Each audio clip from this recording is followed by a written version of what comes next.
And Jason said we've been seeing that go towards the mid laners throughout the day so far. And the Gnar as well, because absolutely Chachi's been really good on that in the last couple of games. Yeah, he's pretty scary. He really has. Probably see him pick up Aurelia this game if they don't want to even show anything. Yeah, they can, in fact, first pick Aurelia here if they want. We'll see if that is actually going to go through. Of course, with Corki and Lucian both up, I think it's kind of a mixed bag. I think if you have one, you're going to be okay. I'd be surprised if they went with the first pick Aurelia. There's like a lot of counter picks you can pick into Aurelia, so I mean, seems kind of odd, especially if she's also like very susceptible to being 2v1 in doves. Right. Not showing too much. Maybe they'll get what they want out of seeing what TSM has on the board. Aurelia can be that fighter. It can also help to peel for people. So they got what they want. And Vizichachi has what he wants as well. I'm going to say that right. Wouldn't be surprised the rest of the weekend. I think they're probably going to go with like a Corki Pantheon or something here, or maybe even a Corki Nunu. I think they're going to probably pull out their jungle pick and then, of course, just lock into Corki because... Santorin did, when he was on Coast, play a really good Nunu, if I remember correctly. Yeah, he's pretty decent. That was banned last game. Yep, and Nunu's also very good against Aurelia. She has to dive in on your team, and, of course, you can snowball her attack speed, and your ultimate's really effective against her, so... Wouldn't be surprised to see that. See if Santorin brings out the Twisted Fate here. Also, Janna's still available. Luskboy played it last game. Does he want to play it again this game or not? That is true. Oh, there's Corki May Nunu. see that Nunu actually coming through. Corki locked in by Wild Turtle. That's Dyrus for him, and that is going to be the Nunu as well. Jack gets his pick up into the game, and we're going to see how much really harassment and control of the jungle Santorin can put down here. Yeah, I'm excited to see this as the first pick that we've really seen on 420 of Nunu and what exactly he can do, because I've seen it some of the scrims that have occurred, but never in a professional match yet. Yeah, he's not really commonly picked in a lot of the other regions besides NA, so yeah, I'm pretty interested to see how this works out too. I mean, Santorin is an EU jungler after all, but Dexter's a huge fan of it as well, actually. yeah, I think a lot of I wonder why. Still waiting for Unicorns of Love and their pickups now. Definitely slowing down, much like their picks against Lion Gaming in the first set of the day. Try to figure out what they can bring against Corki and Nunu. That really doesn't show too much about the composition. They're going to be able to fight in whatever's happening. Nunu can still be trouble, Corki on the back line. So Unicorns of Love deciding we can pick an 80 carry here, even with an 80 on the board. I think they don't want to show their hand at this point. That's true. They don't want to reveal anything and just wait for the next phase of picks and bans. Yeah, I think it's a pretty solid pick. It doesn't really reveal anything. So now TSM basically has to pick the top lane and, of course, their support, which is okay. You know how they have the Thresh, so you can pick like a Janna or like a Morgana or something like that. Both good lanes into it. Oh, okay. That would pretty surprising to see a Soraka. I think I would have preferred the Morgana. They're really low damage if they do. I was going to say, not a lot of damage they're picking up right now. Especially they do have a lot of time to stay in the fight with some sustain, but that's not really going to keep them in there. I don't know how you're going to kill anybody. You're going to be slapping them for days with them. Also, it's just that Nunu Corki synergy has never been really all there, especially the way that Corki's used these days with that early Trinity Force and then the Sork Shoes pickup. You're waiting a long time for that Blood Boil to be relevant. Yeah, I'm actually curious what they're going to pick mid, because they need some like balls to the wall damage. Like they need something that's going to be tearing stuff apart. They could look for Orianna and just look to scale the game, and that way they would win. Seeing what he'll have. Bjergsen still has Syndra on the board as well. Could get a pick comp somewhat going out. Maokai gets in there. If he can lock down the fights, they're able to mitigate a bit of damage with that Vengeful Maelstrom. I wonder if Pervio would take the Orianna right now just to deny it from Bjergsen. I think that could be a possibility. I don't think they would do that, because it still leaves them open to picking Xerath into it. And Xerath's like a pretty good pick into Ori when you have sustain. Ooh, they take the Syndra. And Wukong. All right. It's probably jungle. This guy, Kiki's just like picking the most off-the-wall jungles like every single game. Just like, all right, we'll try this one. He just closes his eyes and just clicks it. Whoa, awesome stuff coming in with that Wukong, but we're seeing the Talon covered on the other side as well. We'll see if we can get some of that out of Bjergsen in the mid lane. Haven't seen a whole lot of amazing play on the Talon, but it's still very effective once you get him going and control the game. Yeah, but that loss of the silence really hurt his potential in the mid lane, so I would be a little bit surprised if it actually went through here. And there we go! Well, there's the damage they need. There's the damage they need. Shurima's legacy. I'm really excited to see this. Building itself somewhere on the Rift today. We're going to see Azir picked up. I think of Azir when like Orianna came out. There's so many different things you can do. People are still figuring it out. It's so mechanically in depth with that champion. And I think we could really see some awesome stuff out of Bjergsen, because he has been one of the mid laners in North America that's been playing Azir quite a bit.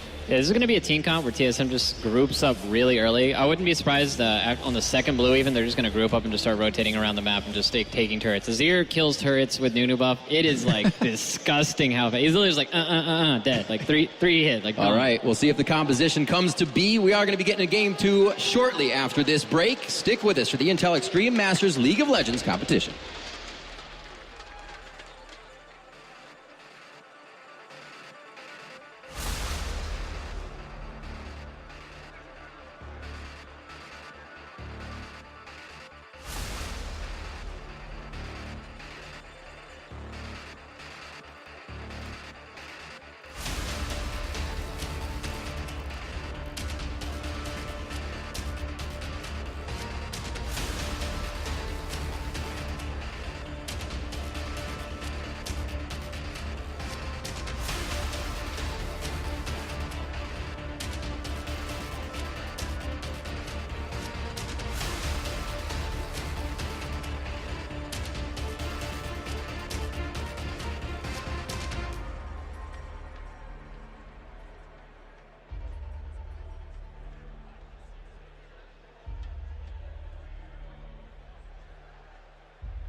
Welcome back, everyone, to the Intel Extreme Masters San Jose. We're getting into game number 2 of TSM versus the Unicorns of Love, with UOL 1-0 up after a very convincing win in game number 1.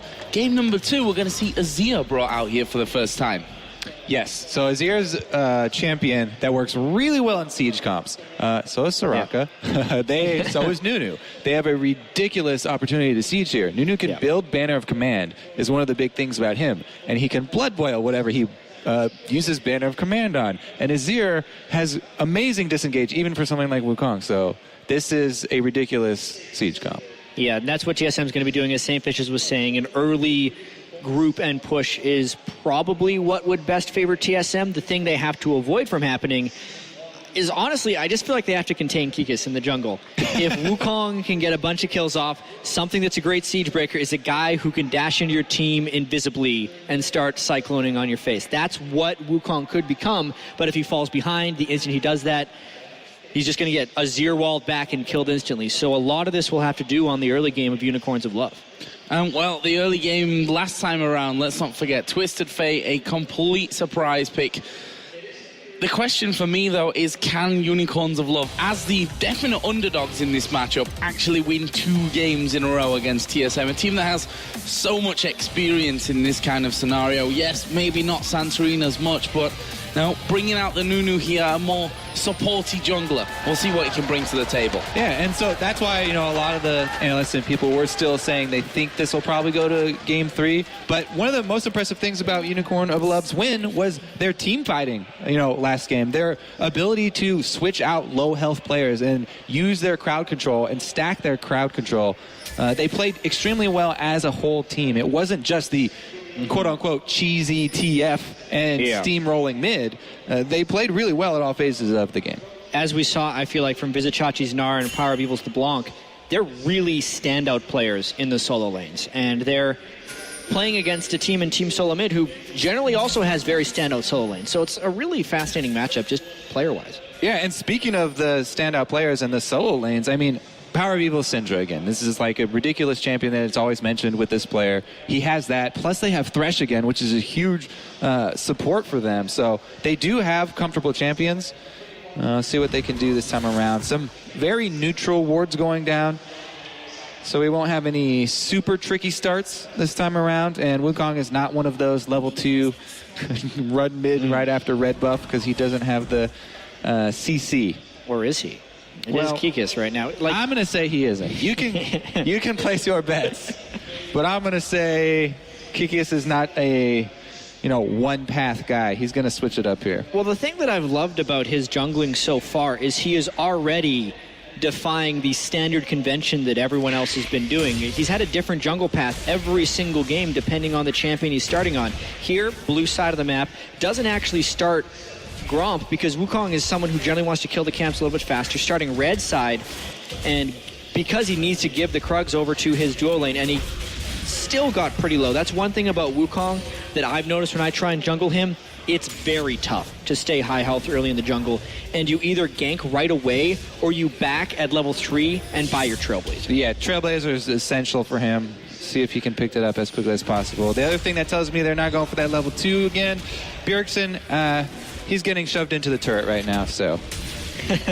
that'll do it. It's not going to happen. Yeah, and Bjergsen, we'll see how he recovers because last game was just not Bjergsen time whatsoever.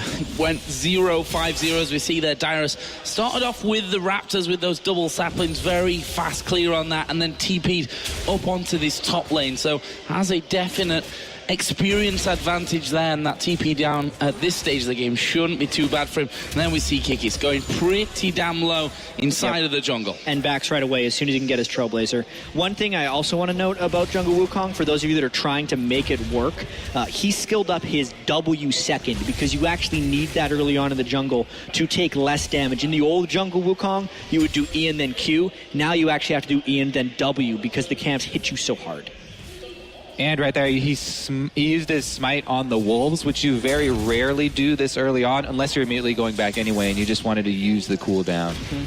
Otherwise, he would want to get that poison damage. In comes Santorno for some ward control around mid. They do not want that focus on Bjergsen once again. They need him. He is essential to this team composition. This time around, if they did the same thing to Bjergsen, kept him down, TSM would not have a chance.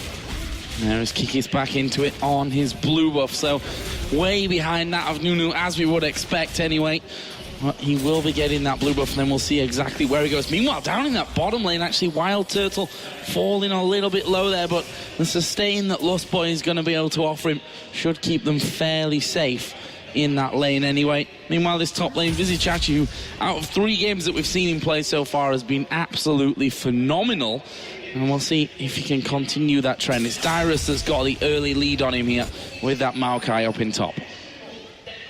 Yeah, I definitely feel like Dyrus was able to play a different style in this game, only because the jungle Wukong is known to have so much trouble clearing early. He could shove up pretty much with no hesitation, and he's going to be in a pretty big battle with Vizichachi as it continues. I think when Vizichachi gets a few items, maybe at level 6, he's going to try and get a little bit more aggressive on Dyrus. But if Maokai does get ahead in that lane and Wukong cannot apply any pressure, it'll be a huge teamfight boon for TSM. This bottom lane, by the way, there's a pretty big difference there between the two AD carries. 35 to 24. A lot of early pressure coming out of Vardags, who himself has been pretty phenomenal so far here at the Intel Extreme Masters, holding his own and going above as a hook. He's going to land here onto Wild Turtle. That's a lot of damage already coming into the AD carry of TSM. And again, Lost Boy is going to have to do all the work to heal him back up. And man, the Thresh for them, once again, really, really on point with his hooks this time around. Since there's so much focus put on this Unicorns of Love solo lane players, there's very little attention paid to the bottom lane, but they are doing a lot of work down here, establishing a nice little foothold for themselves.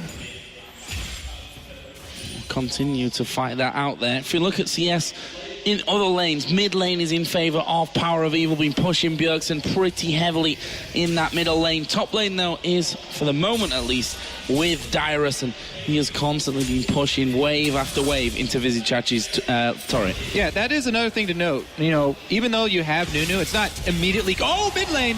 And is Bjergsen going down? The Ignite is ticking. He's already used a barrier, and he does get first blooded here. Last take of Ignite from Power of Evil.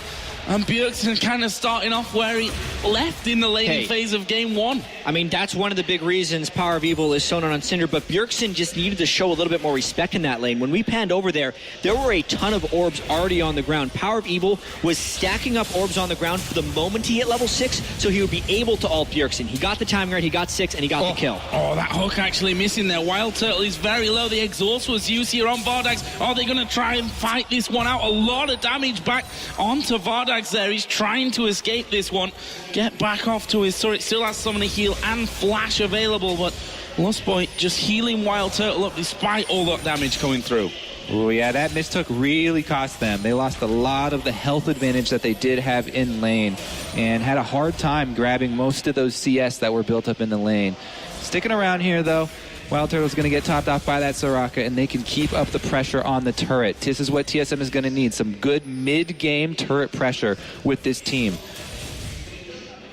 I'm really surprised that we haven't seen more from Santorn's Nunu. As a counter-jungling champion up against a known Wukong who is a struggling jungle to stay at high health, not getting any deep wards, not counter-jungling a single camp, and farming your jungle straight up until level 6. Maybe because he rushed the Sightstone, he'll be able to do that. But in the meantime, his lanes are losing, specifically Power of Evil applying absurd pressure mid. Yeah, even if you don't feel comfortable going for counter-jungling that early, at least relieve some of the pressure here. There are plenty of options for him. Nunu's not the strongest ganker, but he's very good at even just running into lane to blood boil the laner and then throwing on the snowball just to relieve some of that pressure and enable your laner to get some CS. Oh, there's Vizichachi and Dyrus going head-to-head. Vizichachi getting some health back. Can he, though, escape this one? Dyrus is putting down a lot of damage in there. One sapling at this point should be able to finish it. Flashing, an instant flash, though, from Vizichachi will mean that those summoner spells are traded. Good flash trade there. Dyrus continuing to put some pressure up in the top lane. This is the only thing really going for TSM early on in the game before they can set up some type of siege. And now we really have to see if the vision control can give them an edge. But honestly, vision control only helps you if you're actually winning your lanes or if you're actually able to make plays on it. You can have all the vision control you want if Power of Evil is destroying Bjergsen in mid lane. Yeah, and you said, we've not seen enough of Santorin. We've not seen him, actually, other than in his own jungle, trying to farm things up. He's now level 6, so we'll see what happens there. But so is Kikis, and one thing they've got to be careful of is... wow. Inside of the enemy jungle, Power of Evil will come through. There is the stun. Wish was actually used. Can they finish off? Ulti comes through, but Santorin had too much health at that point. Power of Evil not able to finish off. Also left Vardax completely alone down that bottom lane. Wild Turtle doesn't land that second rocket, but it may just force Vardax back. Yeah, one thing we have seen over and over again today, support roams are really important, but immediately the teams facing the support roaming take advantage of it, and they punish that AD as expected. Wild Turtle getting extremely aggressive there. And I actually have to say Santorin was rather effective there, taking all the damage from Power of Evil. Even just that, being in the presence and engaging in a fight, burned Power of Evil's ultimate and gives Bjergsen some time to breathe in lane, actually get some CS, and now, because there was so much invested on a Santorin, quick shot back to base, time for Dragon. Yeah, this one's going down here, I think. There's no one anywhere near it currently for the Unicorns of Love. And I think this is Dragon number 1 going to TSM. Did reset there slightly. This thing is down the back, will hook through, but that one's already gone. Santorin picks that one up. Yeah, extremely effective job of juggling the aggro of that Dragon. It's actually even easier than it ever was because the wind-up time on Dragon's attack is so slow nowadays. They didn't have to take any damage of it. Since you're Nunu, no fear of getting a smite steal or anything in there. TSM just playing that slow, team-oriented game, objective control, and they will switch over to the turret game. Will we get... Yeah, there is Kikis. Actually utilizing that free Oracle to get rid of the Tribush ward. May be able to be brought in there with the Lantern. That's something you've got to be careful about. The Cyclone directly on top of you, especially for Soraka. Of course, Wild Turtle, once he spots that, can maybe get the Valkyrie off in time. Well, for Lustboy, that might be a different story. It's once again Bjergsen getting stunned up here underneath his own turret, and that lane is just going really, really badly for him. 30 CS behind, plus the kill as well. And Bjergsen's in a really tough space here in the middle lane, 2 games in a row. Something that's happened fairly evidently in the 4.20 patch is the Morellonomicon becoming the default mid lane item instead of the Athene's Unholy Grail. Generally, the Chalice on this patch is not giving mid laners the mana regeneration they actually require. But because they're opting for the Morellonomicon, just more damage and enough mana regeneration, it's making it a much swingier matchup because there's no MR for either of these guys. And especially since Syndra is such a burst mage, Bjergsen has to play even more passive. If he gets hit by one stun, he's in danger of death. Yeah, that's why just a little bit of relief from the jungler early in the game does go a long way. A lot of people were wondering how Santorin would perform, under the pressure of the first, big tournament here with TSM. And he has opted for the safe early games both time around. Yeah, and you have to wonder whether that is, the pressure of playing your first major tournament for TSM. Do you want to make those risky plays that could end up backfiring on you? And now there is a lot of pressure from the community. Let's not get that wrong here for Santorin coming into that role. And so far, he's not impressed us. It's also so hard to speculate on second-guessing a choice or something because we know that Team Solomid, as far as organizational structure in North America, they have a lot of it. There's the coach Loco Doker, they have analysts, they have a Reginald who pitches in from time to time. The plan could be on Nunu, hey, we have a better team comp, we're going to set up a siege, let's play safe, right? Don't do anything incredibly stupid to get Wukong fed. Just farm it out because you'll farm faster than him, get a Sightstone, and then control. Because honestly, TSM is down 500 gold, but they have controlled the first dragon fight. So if you're looking at this from a macro perspective, they're doing okay. Yeah, really the only problem for them was the big champion Syndra there going to the mid laner Power of Evil. Bottom lane, here we do have our first confrontation. Wukong! Oh, Wukong coming in, Cyclone down. Lustboy actually taking a lot of damage. Wish will be used. TPs as well from both top laners. Vizichachi gets the stun onto Santorin, but Vizichachi himself losing a lot of HP. What's going to happen here as Dyrus gets hooked in? Not the man you want to bring closer, but here comes Power of Evil, and they get one onto Kikis. Lustboy's going to go down. Bjergsen now moving in from the side. Good little lantern will bring Power of Evil away, and in the end, it's a 2-0. Lustboy ended up dying along with Wild Turtle. Unicorns of Love collapsing on that bottom lane. That is why we keep highlighting the importance of control of the mid lane. Just that control of the mid lane, it was pretty much even here. Teleport for teleport, jungler for jungler. It's the roam of the mid laner. He gets down there first. He has the high impact ultimate. Boom, somebody's dead, and they won the fight. An impromptu 5v5, and because he had the edge in the mid lane, it's not even about beating him to the roam. Bjergsen has to lag behind. You can't contest it because he'll kill you. Exactly, and that's the big reason they were able to turn that fight. TSM did not necessarily disengage in time. Tough fight. Leaves an infinity edge now for Vardags at 1-0-1. Morellonomicon, of course, was in there earlier, and Irelia's not too far away from picking up that Trinity Force. Should also mention that Dyrus, that Rod of Ages was done for him, which obviously will make him feel a little bit more comfortable. So, for someone who was doing so amazing in the top lane this tournament, Vizichachi, and also for the first pick Irelia, Dyrus did an exceptional job. There was no jungle pressure in the top lane, and Dyrus won that lane 1v1, traded flashes in an aggressive fashion, and is continuing to outfarm. So that's going to be a pretty interesting thing as this goes forward. Well, the other thing is that Vizichachi now has 4 men trying to collapse in onto him in this top lane. Actually done a good job as he jumped over to Wild Turtle. The question is, where does he actually go? And what do the Unicorns of Love do with this? How much time can he waste? Yeah. This whole TSM I think he can team live. is chasing him. I think he's going to wait for the Thresh Lantern to be scot-free. Well, Jack, you're not wrong. Aha!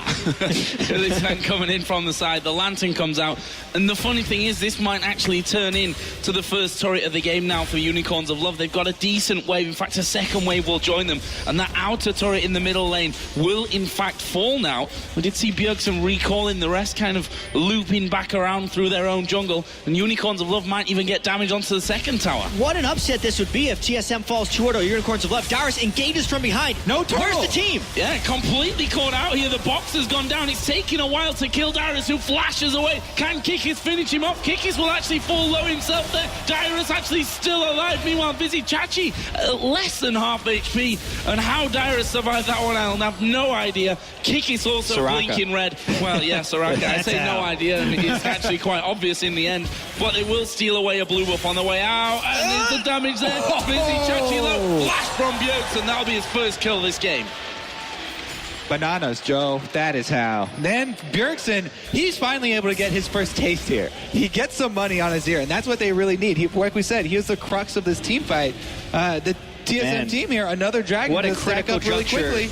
What a critical juncture in the game that just was, not being able to close those kills and then getting trapped in the zone of Azir. Now 2 Dragons to TSM, holding on by a thread, quite honestly, but still holding on quite well. 2 Dragons, and honestly, if Azir gets going a little bit and they can play the zone control game, it is a ridiculous amount of damage that Azir can output. Look at the items that are coming in now. Trinity Force is done. Bjergsen, he just got a kill on top of his Morellonomicon, so he's already got the second Fiendish Codex, and he can turn that into item number 2. If Nunu does decide to go with the Banner of Command, then their siege gets really scary really quickly. Dyrus's Rod of Ages has been stacking, so TSM is coming up on the point where they can, try and collect some gold from the last 2 outer turrets. And if you secure 3 dragons in a row, it gives you a really, really good presence in that mid game, because 4 and 5, you're coming up on that 5th dragon buff very, very quickly. So Wild Turtle there just waiting inside of the brush. Actually was pretty much just watching Vordax go about his farming. Let's not forget that tower in that bottom lane still standing. Teams tied 1 apiece, but it is down to half HP. So let's point, Wild Turtle might get a good chunk of damage onto this one before we do see Hylissang coming back into this lane. Nunu also down there as well, so Unicorns have to be careful. Speaking of Hylissang, he's already got distortion boots on his Thresh. This guy is a playmaker at heart. He just wants flash up that much quicker. He's spending money this early on it. Only a Sightstone completed, not upgrading to face the mount or anything yet. They might need some AoE magic resistance as well pretty quickly. That would definitely help them out. Yeah, I feel like rushing the Aegis might have been a little bit better cost, but we'll see if he can make some flashy plays. We'll see if that flash really makes a difference, because specifically the cooldown of the flash. The first one he could have done forever, but then if he does it really quick after the cooldown, then it's worth it. There's a lot of value in that magic resistance aura against this TSM squad. There's Bjergsen once again, 40 CS behind that hook, was also close to landing. We did see Power of Evil making his way towards that bottom lane. He'll actually be replacing that role by Kikis now. Well, there is a Tribush ward there, so would have been spotted either way. And that turret hanging on by a thread. Wild Turtle might be able to just solo that one out. Just trying to take a peek here as to exactly who's around and who's gone home. In fact, there's nobody left there. Wild Turtle could freely tank that one up as Power of Evil catching Santorini. Oh, there's the flash from Hylissang. Can he land the hook? No, he goes a little bit wide. There's a turret as well, finished in the bottom lane by Wild Turtle. Yeah, and Jungler showed, and he soaked up another Syndra ult. So Nunu, the punching bag, doing some work there. That's honestly what he is in a lot of these games. You're just trying to be as big a distraction as possible and wait for the siege to happen. However, there's reduced cooldown on that Thresh flash, so it's actually not as big of a win as we think. We'll see if that does come into play soon. I don't agree with that purchase whatsoever. I'm pretty sure we're on the same page there. Well, I'm gonna be the one that keeps the faith then. Say next flash is gonna be the one that wins them a fight, or possibly not, depending on how much I'm jinxing them on that one. So, what comes up next here? You see Baron spawning in now at 20 minutes into the game. Unicorns of Love still 1,000 gold ahead in this matchup. But how much of that is just completely knocked out with those stats from the Dragons? Yeah, at this point I feel like TSM would have a slight gold edge as long as they don't get one-shot by a Power of Evil Syndra. Yeah, I mean, you can talk about the gold efficiency of the dragon buff that it gives you. The thing is, you can't focus that gold into the stats that you're actually trying to build on your champions. So yes, it does give you value. It's not exactly pure focused combat power, though. Well, they could certainly do with a little combat power at this point. Vizichachi once again pushing that top lane out, and he's already on the tower. Dyrus already back in lane, though. He's actually got a decent amount of armor now with him as well. So it should hinder Vizichachi and the amount of harassment that he can do. But look at this. Kikis moving up. Power of Evil will go there. Hylissang is also headed towards that top lane. What can they pull off? Thing is, TSM has a lot of, wave clear, especially with the dragon buff adding that extra damage to minions too. So if they want to just defend, Darius by himself, though. Bjergsen has purchased 2 Morellonomicons. That's interesting. Is the He wanted a cooldown second- reduction on that unique? He's a big fan of the author. Needed a second copy. I believe there is at least one part of that item that's unique. It's a good joke, at least. I don't know about the build. Well, maybe that is the joke, after all. We'll see. Tori going down there, third one of the game here for TSM. And You know what? It's a plea to have Morello not nerf Azir. buy his item and We'll have to find out it if the Morellonomicon, if it's giving him 40% CDR or not, because I don't think it is. Yeah, we don't actually have an in-game client up here at the moment. well, Jack can check with his sources here in his ear. It's Figure only, that out. source it. only the Grievous Wounds is actually unique. So it's completely stackable here. This is not a poor purchase. This is a power spike they're going for. Really early here. They want this right now. Let's see if they decide to group up pretty soon. Well, we're going to find out because the next dragon is coming into play. TSM have both of those dragons so far. I fully agree with the build now, actually. That much power, that's 160 ability power, plus 200% base mana regeneration and 40% cooldown reduction on a champion who's very cooldown reliant. It's actually a great build. Yeah, I mean, if you build Deathcap and Void Staff next, then that's ridiculous power. Oh, Dyrus actually getting damaged quite a lot here for pretty much returning nothing. Unicorns of Love have positional advantage on that dragon. There is vision there for TSM though. So let's see what they can actually do with this one. Saplings will give them vision over the top. And they now just push their way in completely and take position. And this is actually where Azir thrives, is when you can funnel the enemy through a spot you know. If he gets soldiers up and Unicorns of Love tries to fight through them, they should get decimated. Also, they can just hang around here. Azir excels at poking. They can get... Oh, Darius gets hooked. But the rest of the team wasn't really there. Aurelia's clearing bottom, so Unicorns of Love just trying to buy some time to thin out that wave. They would not like to use their teleport, but they might have to. Oh, Dyrus going very deep, but Hilly-san going low from this one as well. We see Wukong having to get away from it, and Power of Evil will be focused down. Vizzy Chachi is in the middle of the team now, and he's wrecking faces. We'll see Vardax fall. Hilly-san will fall. Now Kiki's coming back into the fight. Bjergsen, a lot of damage, but not much health. Will fall as well. And now with Hilly-san coming in, landing another hook. He might have baited his own death. No, he survives. And Vizzy Chachi gets the killing spree. And that is a 4 for 2 in favor of the Unicorns of Love. And really, really importantly, they put a stop to the dragon streak. Nunu's still alive with Flash, though, so maybe I've spoken too soon. If they get it low enough, Santorin could just jack that. Yep. They're still doing it. That's bold. This is really, really bold. I mean, it's low enough. He's got it. Actually, they're going to try and kill him. Still manages to get it, though. That's third dragon. He may just pay the price with his life. Here comes Zaraka, though. Lost Boy helping out. There is the kill. They kill off Kikis. And now Vizzy Chachi will be chased down. Billy Sang should just get away. Oh, he throws a lantern to the side. He does manage to get away. Big one comes in. And now Dyrus on the side. I think they've got far enough away, though. So that's pretty much the way things go when you try and heads up a Smite War with Nunu. That's the way things go with the Deathcap Syndra, too. What a weird game this just turned into. But yeah, 3 dragons for TSM after a really crazy fight, which at this point it's almost too late to talk about, but a really good 2-pronged engage that he started to win the Unicorns of Love fight. First Wukong going in, getting the Azir wall out, and then Aurelia jumping in again afterwards from a different angle. Was really just a brilliantly played team fight by Unicorns of Love, and a little bit of a boneheaded dragon attempt there by giving it up to Santorin. Yeah, the big reason why Azir is so good for the sieges is because, not only the poke, but also in all the lanes, people are funneled in, and the wall really takes up most of the space of a whole lane, and you can shove off the whole team there. But fighting in the jungle like that, there are so many avenues they can come at you. TSM got, overwhelmed. Good job of UOL by re-engaging and swarming them. But, questionable decision to go for that dragon with Nunu staring you down. Like the camaraderie there from Santorin as well, just to, you know, keep that wave where it was so his teammates could come in and take over. I would have vaulted that wave immediately. Exactly. I think most people would have as well. Yeah. And there is the turret going down in that bottom lane. That's the third one for UOL, so all actually level on that front.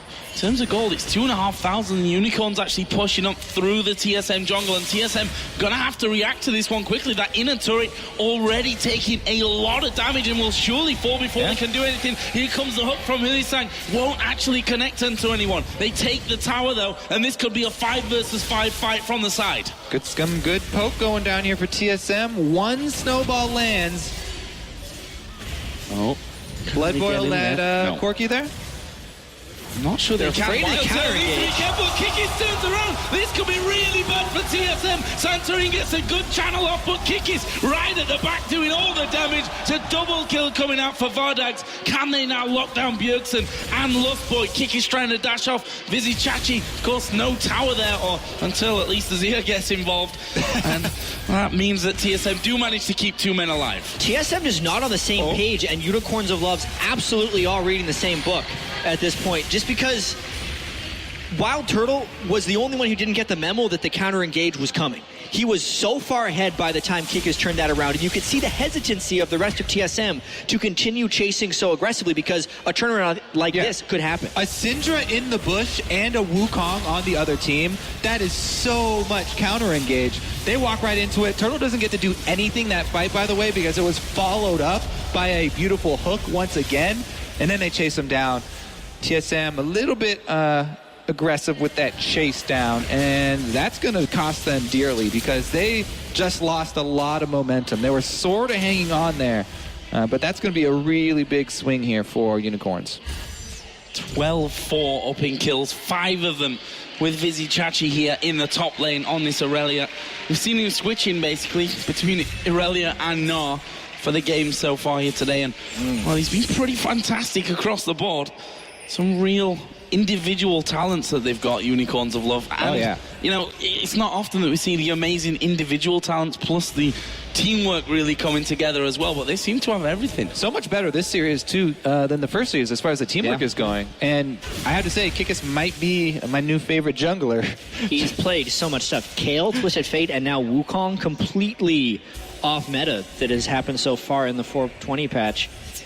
This would be such an upset if Unicorns of Love can close a 2-0 against TSM. TSM, the #1 seed from North America here at IEM San Jose. And Unicorns of Love, they got in from the fan vote, but a recently qualified European LCS team that a lot of people were criticizing because they might not be good enough. Bjergsen caught! Completely caught out. He will go down. He did get his ulti off, but will that be able to save the team? Again, a stun from Power of Evil. Lustboy will drop. That's a double for Power of Evil. They hook in Dyrus. It's a triple now for Syndra, and they're going to push here. This is towers going down. Yep, that's going to go down really easy, and easy come, easy go here. It looks like Unicorns of Love are going to shove right into the inhibitor. Well, Turtle cut off the line of minions. So as a single man defending, that's your only hope that you can do is stop the minions so that they don't get up there and take off the extra armor of the turret. Still, that is just buy some time. A lot of danger, though. I mean, Bjergsen being caught in that position, Power of Evil Syndra has so much command right now. Can I say something, Joe? Sure. Flash hook there, landed right onto Bjergsen. That was the follow-up there. Bjergsen didn't get to... Told and you. I have to say... Yeah, it was probably recently off a cooldown. He likes to flash a lot. Let's check this one out one more time. It was just... So he lands the stun. Look at this flash. As he was dashing away, too. Right just bad luck. He was trying to flash, or no, he was trying to use his skills to get away from the Cinder stun. It still stunned him as he was dashing, therefore the flash hook was perfect for follow-up. And once they lose their zone control right there, they are supposed to be a group siege composition. You lose your main sieger, you're done for. You really got to set up your battle lines with this squad and have the enemy in a controlled environment. Not able to do it this time around, though. TSM, this is their hope. The 5-Dragon Dream. They have 3 of them, and they have Nunu. So, it's still a possibility for them. And they do still have good zone control, no matter how many times Azir dies. I've watched a lot of solo queue games where it's like this 3 and 6 Azir gets a quadra kill because he gets his shoulders in the right place. And they don't care who they're hitting because they attack in an AoE and scale immensely. Oh, hook there onto Santorin, and that's one way to control that dragon. Kill off the Nunu that can get in with the flash in for and steal. the smite. He's going to have to steal this one again. Getting in close, and there it is. Santorin gets it once again. But what happens to the rest of the team? Lust Boy running in circles. Kikis will try and escape, and does manage to escape as well, right through the back of the team. And it's 1-0. Santorin goes down, but again was the hero with the dragon. Wow. I don't think I've ever heard that sound come out of Jet, but that was deserved. King is escaping with his life right there. Oh, beautiful. Comes out with the Thresh Lantern as well. Once again, though, these dragons, Unicorn sports another dragon, Nunu standing right there. Five dragons the dream. What you do is you switch your damage over to Nunu, you force him off. Don't take Dragon down to that zone where he can consume Smite. This is TSM. This is what's keeping their faith alive here. The dream. It's only one more dragon now. They can't make that mistake again. You can also argue, when you say that's TSM, you can also argue that Unicorns Love kind of gifted them those last two dragons as well. Yeah, well, you could see everyone was on the same page, just like, all right, don't let the dragon get down below 2,000 health. Everyone stop hitting it. And it's like, whoops, I crit it. I'm an illusion. Oh well, as Kikis was obviously not playing the dragon game. He's doing the initiation, but that was just a desync on the team. The fact that he lived right there and the clutch shield coming in at the end was remarkable. Oh, and that bomb actually just whistling by. That would have taken him out. Anyway, after that dragon, 7,000 the gold lead. Bjergsen finally gets a blue. Feels like it's been a while since they've been able to control that. Why does he need it? He's 40% CDR with a ton of mana regen with double Morel and Omicrons. I'd give it to Corki almost every single time. That's a very, very valid point. Oh, Chachi and Dyrus going to butt heads down bottom. Not really too much coming out of that. Frozen Heart for Dyrus. And his Spirit Visage on the other side. Hex Drinker as well. And a bit of armor coming next for Vizichachi. So, Unicorns of Love struggled in the first best of three to close out the games. Game one against TSM, though, looked a lot smoother for them. Question is, what do they do here? Especially since TSM still have that 5-dragon possibility going their way. Yeah. Try and play safe. If it's always a possibility to turn around a poor tower dive, even if the team is this much ahead. So they can rely on that. They do have decent tanky stats, and they have Azir, so base race, turning those around. Base race is also an option. They have got Nunu. Ooh, yeah. How much can they trade? I mean, it depends how well Dyrus can clear this wave. Not well. Well, let's see. That inhibitor turret is going down. TSM it's really close. Taking the inhibitor turret and the inhibitor going now. from the they side is actually better than going close on this one. Yep. Power of Evil. It's going to be Hulisang that actually controls it. They probably need to get the towers here, though. Dyrus will be taken low, but not finished up on the other side. He's trying to hold on. The Nexus choice on the other side aren't being held. The Unicorns of Love are pushing right in. They take both Nexus turrets. The Nexus now being focused down. Look, Boy comes in. Well, look at the damage to the Nexus. They're going to get it. The Unicorns of Love move through into the final of the Intel Extreme Masters San Jose after a base race. 2-0 for Unicorns of Love. Vizichachi able to stop enough of the recalls, and they take the base race. If you want to make a name for yourself, that's exactly how. You're thinking 16 kills to 4. Why would you opt into a base race? Well, because you know you can do it faster. They had the Lucian at that point. Yes, they're against a Nunu. Corki doesn't necessarily do it. They just did the math really quick in their head, figured they'd be faster, won the game of chicken and the series 2-0. This is such an exciting team. They are gaining a lot of fans very, very quickly here. Unicorns of Love going to be one to watch for next year. And this year. And that's the thing, right? Everyone said, why? How did the Unicorns of Love get voted in from the fan vote? A team which have only just qualified for the LCS and before that didn't really have a name for themselves. Well, we've just seen why. 2-0 in the quarterfinal against Lion. Looked a little bit ropey, but they come through into the semi-final, bringing out some, well, especially Kikis, bringing out some different picks there. Twisted Fate in game number 1. Went with a Wukong this time around. Power of Evil dominating that middle lane both times. Amazing play. Yep. That's it. You can't. What are you going to say after we have such a crazy series? Jungle Twisted Fate, Jungle Wukong, Power of Evil really dominating Bjergsen in the mid lane. Yeah, he had some counter picks. He picked lane bullies, and Bjergsen picked more team-oriented champions, but he still controlled the game. Bizicachi against Dyrus. Dyrus, one of the most reliable top laners in the history of League of Legends, played toe-to-toe with him, maybe even a little bit ahead of him in a lot of these games. 2-0 was well-deserved. It's not like Team Solomid threw the games away or anything. Unicorns of Love just beat them. And that's the thing they go through now.